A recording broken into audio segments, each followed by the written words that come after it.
تھا کہ نبی کی آواز سے تمہاری آواز بلند نہ ہو ورنہ یہ بھی۔ اور تیسرا ایک مطلب یہ بنتا ہے کہ اگر نبی مکرم صلی اللہ علیہ وسلم چل رہے ہیں تقدم رسول میں، آپ اگر چل رہے ہیں تو کوئی آپ کے آگے نہ چلے ورنہ یہ نبی کی بے ادبی ہے اور اس سے بھی اعمال ضائع ہو سکتے ہیں۔ آخر میں نتیجہ یہ بتایا کہ تمہارے سارے اعمال ضائع ہو جائیں گے، وہاں تم لا تشعرون، اور تمہیں خبر بھی نہیں ہوگی، کیونکہ نبی علیہ السلام کا مقام اللہ کے ہاں اتنا ہے کہ اللہ جل جلالہ کو نبی علیہ السلام کی عزت پہ کوئی کمپرومائز نہیں۔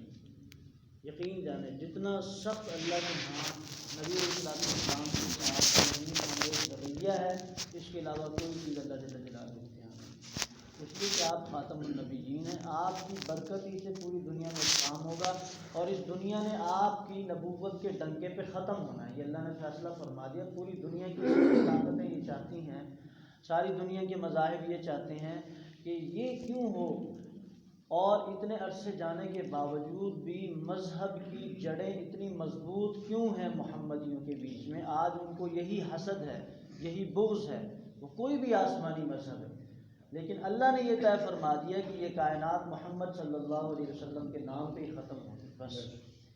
اللہ کو یہ بات پسند نہیں، اس لیے اللہ تعالیٰ نے بڑی سختی کے ساتھ پوری یہ صورت، اس میں بڑا اس کا نام ہی حجرات ہے۔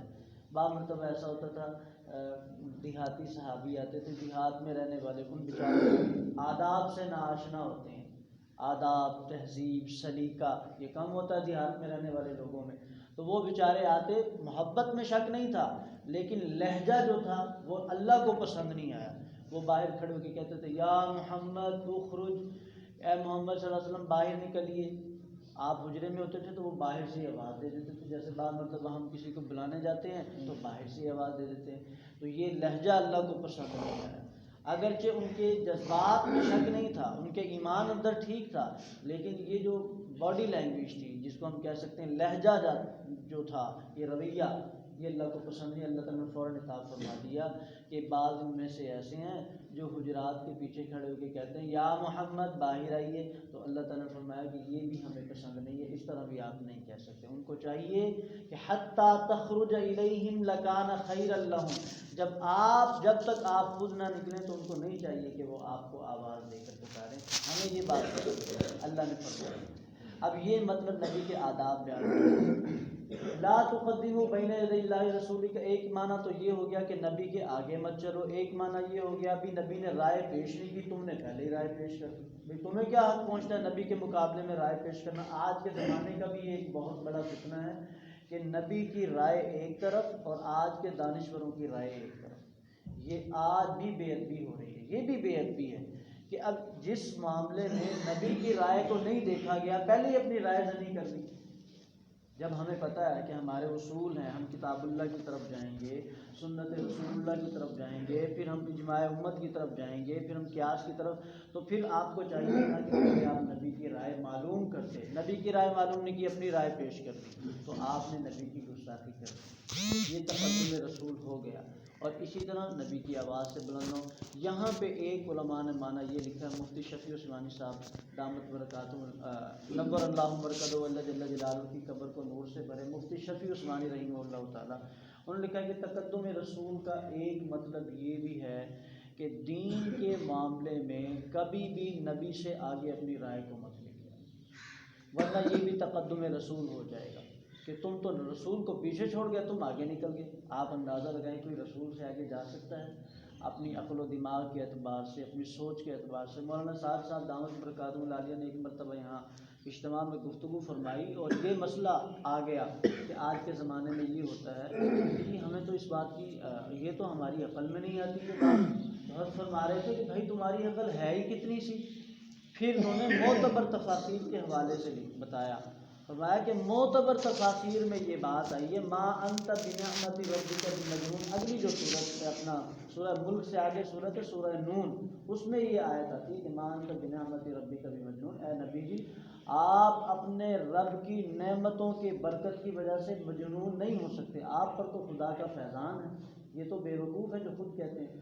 اس تفسیر کے ذیل میں مفسرین نے لکھا ہے کہ اللہ جل جلالہ نے جب عقل کو پیدا فرمایا تو اس کے 99 حصے ایک طرف رکھ دیے اور 100واں حصہ اپنے سامنے رکھ کر اس کے مختلف پارٹس، مختلف حصے کر کر کر کر پوری دنیا میں جتنے بھی ابو البشر آدم علیہ السلام سے لے کر آخری انسان آئے گا ان سب پر وہ تقسیم فرمایا، سب پر، ساری دنیا کے دانشور، عقلاء، ساری دنیا کے حکماء، ساری دنیا کے سائنسدان، ساری دنیا، حتیٰ کہ نبی، پھر ان نبیوں کے صحابہ، پھر ان کے علماء، وہ سب اس میں شامل ہو گئے کہ ان کو 99 کے بعد 100واں جو حصہ ہے اس کو تقسیم کر، تقسیم در تقسیم، تقسیم در یوں تقسیم ہوا، اور 99 اکیلے حصے وہ حضرت محمد صلی اللہ علیہ وسلم۔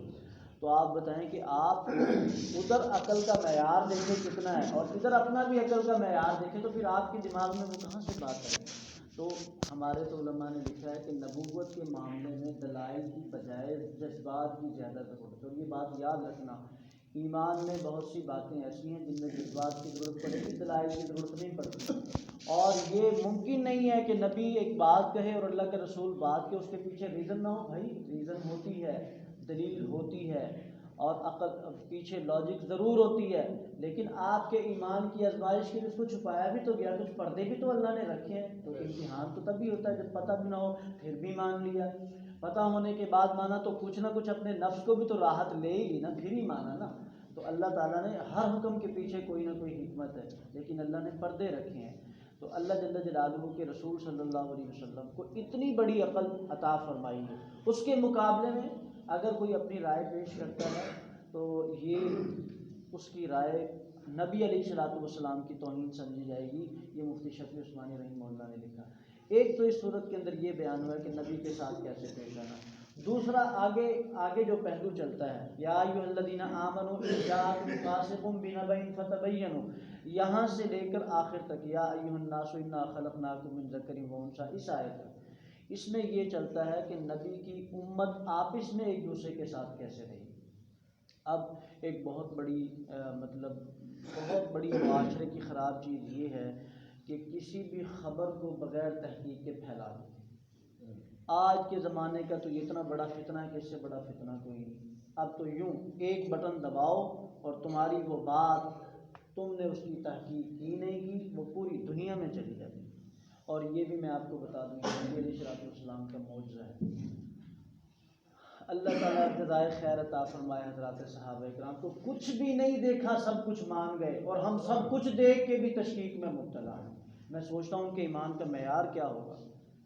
آپ علیہ السلام جب معراج کے سفر سے آئے، آپ نے آ کے ایک بات بیان کی تھی، اگر اس زمانے کا صحابی سوچتا اس بات کو تو خدا کی قسم اس کے لیے 1000 اشکالات تھے، اور ہم آج اپنی آنکھوں سے دیکھ رہے ہیں۔ یہ نبی علیہ السلام کا معجزہ۔ آپ نے فرمایا تھا میں معراج پہ گیا تو میں نے ایک یہ بھی دیکھا، آپ کو کچھ شکلیں دکھائی گئی تھی نا اعمال کی بری، ان میں سے حضور نے فرمایا میں نے ایک یہ بھی دیکھا کہ ایک آدمی اپنی زبان سے ایک بات نکال دیتا ہے، اور نکل جانے کے بعد وہ بات پوری عالم میں پھیل جاتی ہے، اور پھر وہ چاہتا ہے کہ اب میں اس کو کنٹرول کر لوں، لیکن اس کے اختیار سے وہ بات ختم ہو جاتی ہے۔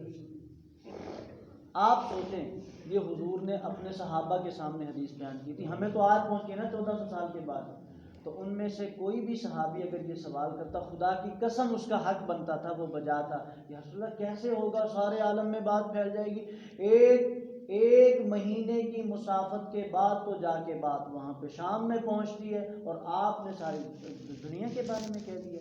خدا نے ان کو کیسی عقلیں عطا فرمائی تھی کہ جن کے دل میں فوراً ہی بات سما جایا کرتی تھی۔ علماء نے لکھا ہے کہ ٹوٹل 17 کے قریب سوالات ہیں جو ساری زندگی میں صحابہ نے کیے نبی اکرم صلی اللہ علیہ وسلم سے، بہت کم بولتے تھے، لیکن اللہ کی شان یہ تھی کہ اللہ تعالیٰ نے ان کے سارے اشکالات ختم بھی کیے تھے۔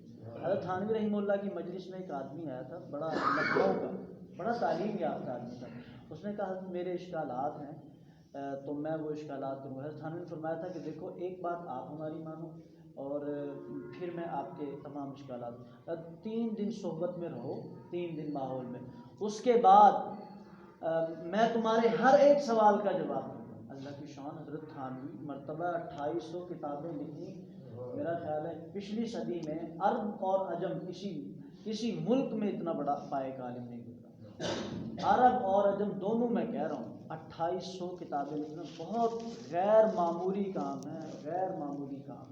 غیر معمولی کام ہے۔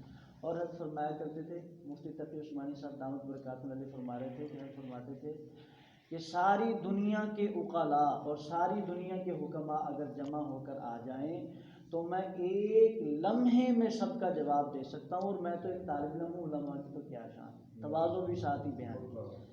یہ فرمایا کرتے تھے تھانوی رحمۃ اللہ علیہ، ان کی کتابیں آپ پڑھیں گے، اس میں ان لوگوں کا بہت رد ہے جو آج کے زمانے میں عقل کی بنیاد پہ دین پہ قدغن لگاتے ہیں۔ اشرف الجواب اتنی سی کتاب ہے، حضرت کی تو بات کو سمجھنے کے لیے خود 10 مرتبہ اس بات کو پڑھنا پڑتا ہے، اتنا اللہ نے علم عطا فرمایا تھا تھانوی رحمہ اللہ تعالیٰ کو۔ تو انہوں نے فرمایا بھائی 3 دن آپ ہمارے پاس ہو۔ اس کے بعد وہ 3 دن صحبت میں بیٹھتا رہا۔ تصوف میں اگر حضرت تھانوی تجدید نہ کرتے تو تصوف کا تو بہت برا حال ہو گیا تھا۔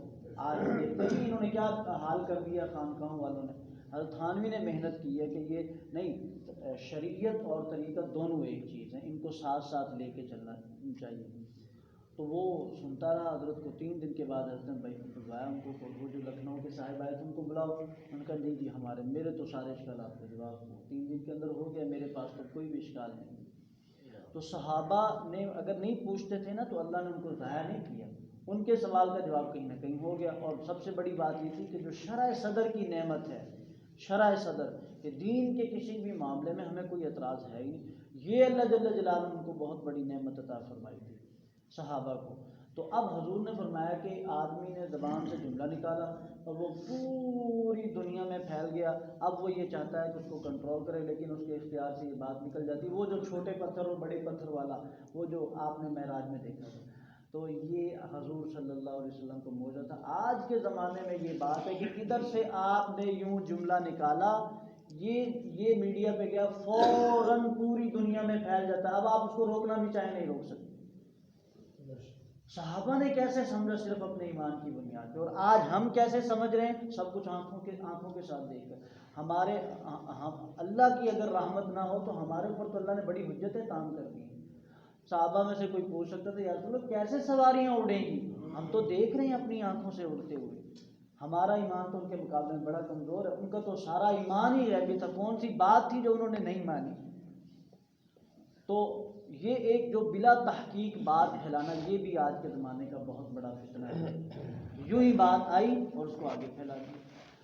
علماء نے لکھا ہے کہ ہمارے تو آج بھی علماء کہتے ہیں کہ یہ جو میڈیا والے حضرات ہیں ان سب کو چاہیے کہ سورہ حجرات کا مطالعہ کریں۔ قرآن نے کیا نہیں دیا، سب کچھ دیا۔ یا ایھا الذین آمنوا ان جاءکم فاسق بنبأ فتبینوا، اگر تمہارے پاس کوئی فاسق خبر لے کر آئے تو پہلے اس کی تحقیق کرو۔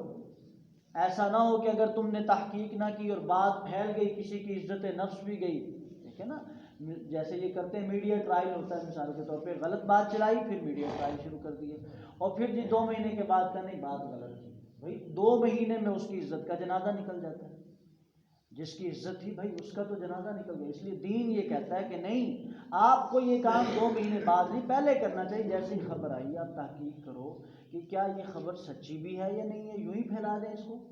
کتنی جھوٹی افواہیں ہیں جو آج کے زمانے میں چل رہی ہیں، میڈیا کے ذریعے بہت زیادہ۔ یہ بھی ایک ادب بتایا گیا کہ بلا تحقیق خبر نہ پھیلاؤ، بلکہ بغیر تحقیق کی خبر کی تصدیق بھی مت کرو، یہ ہے حکم یہ ہے کہ تصدیق بھی مت کرو۔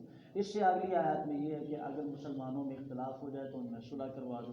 اس سے آگے بڑھے اس میں یہ کہ بھائی بطور قوم کو کسی اور دوسری قوم کا مذاق نہ اڑایا کرو۔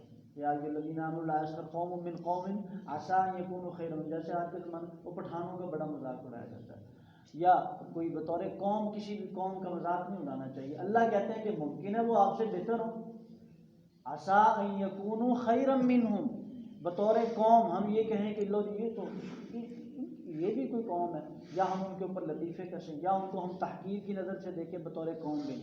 پھر آگے فرمایا ولا نساء من نساء عسى ان یکن خیرا منهن، کوئی عورت بطور عورت کسی دوسری عورت کی تحقیر نہ کرے۔ علماء نے لکھا ہے کہ عورت کا اللہ نے باقاعدہ نام لیا، مردوں کا نہیں لیا، ان کو قوم میں ذکر کر دیا۔ علماء نے لکھا چونکہ عورتوں میں یہ بات زیادہ ہوتی ہے کہ یہ بات بہت زیادہ کر دیتی ہیں، تان و تشنیع عورتوں میں زیادہ ہوتی ہے، اس لیے اللہ نے بطور خود نام لیا کہ ولا نساء من نساء، عورتوں میں سے کوئی بھی عورت کسی عورت کی تحقیر اور اس کی توہین مت کرے یا اس پہ کوئی جملہ مت کسے، ممکن ہے کہ اس عورت سے وہ عورت بہتر ہو۔ ممکن ہے کہ اس عورت سے وہ عورت کیا ہو، اللہ کے ہاں بہتر ہو. اور پھر آگے فرمایا ولا تجسسوا، جاسوسی مت کرو، مطلب ایک دوسرے کے عیب مت تلاش کرو. ولا یغتب بعضکم بعضا، کوئی بھائی تم میں سے کسی دوسرے بھائی کی غیبت نہ کرے. ایحب احدکم ان یاکل لحم اخیہ، نس کہہ رہی ہے تمہیں یہ پسند ہے کہ تم اپنے مردہ بھائی کا گوشت نوچ کے کھا جاؤ؟ تو یہ پسند کرتا ہے کہ آگے میت پڑی ہو اور میت کو جا کے اس کو نوچ کر اس کا گوشت کھانا شروع کر دے؟ تمہارا یہ جتنا حقیر کام یہ ہے، اس سے زیادہ حقیر کام یہ کہ تم اپنے مسلمان بھائی کی غیبت کرو، اس سے بھی گریز کرو. اس کے بعد اگلا حکم یہ یا ایھا الناس انا خلقناکم من ذکر و انثی، آخری بات ہے کہ اے ساری دنیا کے انسانوں، ہم نے تمہیں ایک مرد اور ایک عورت سے پیدا کیا، ابا آدم اور اماں حوا علیہ السلام. تو ہماری جو اصل پہچان ہے وہ یہی ہے. اور پھر فرمایا کہ وجعلناکم قبائل لتعارفوا، شعوبا و قبائل لتعارفوا، جی ہم بطور ہماری یہ گوت ہے، ہماری یہ قوم ہے، ہم اس نسل کے ہیں، ہم اس نسل کے ہیں، ٹھیک ہے، یا ہم وہاں کے رہنے والے ہیں، یہاں کے رہنے والے ہیں. فرمایا یہ تو صرف تعارف کے لیے. جی محمد اسلم، جی کون محمد اسلم؟ جی جو 32 سیکٹ میں رہتا ہے، جی جو کمہار ہے، یہ صرف تعارف کے لیے ہے. آپ یہ نہ سمجھیں کہ جی وہ محمد اسلم تو آسمان والوں میں اور یہ محمد اسلم تو اس کا تو کوئی معیار ہی نہیں ہے. نہیں، یہ پہچان. وجعلناکم شعوبا وقبائل لتعارفوا، محمد اکرم، جی کون محمد اکرم؟ جی جو فلاں گاؤں میں فلاں قوم سے تعلق رکھتا ہے. جی پہچان کے لیے ہے بس، اس میں معیار نہیں طے کیے جا سکتے کہ معیار کیا ہے. ان اکرمکم عند اللہ اتقاکم، معیار ایک ہی ہے، وہ یہ ہے کہ جو سب سے زیادہ متقی ہے، چاہے کمہار ہے، چاہے مصلی ہے، چاہے میواتی ہے، چاہے پنجابی، جہاں کا بھی ہے، خدا کے نزدیک اس کا تو معیار طے ہوگا اس کے تقوی کی بنیاد. قوم کا جو تعلق ہے وہ صرف تعارف کے لیے، کس وطن کے ہیں، کس قوم کے ہیں، کس گلی کے، کس محلے کے، یہ تو آپ کی ایک شناخت ہے بس. اللہ کے ہاں آپ کا کیا تعارف ہے؟ ان اکرمکم عند اللہ اتقاکم ان اللہ علیم خبیر، اور اللہ یہ زیادہ جانتے ہیں. اس لیے اللہ تعالی ہمیں عمل کی توفیق نصیب فرمائے. سبحانک اللہم و بحمدک، نشہد ان لا الہ الا انت.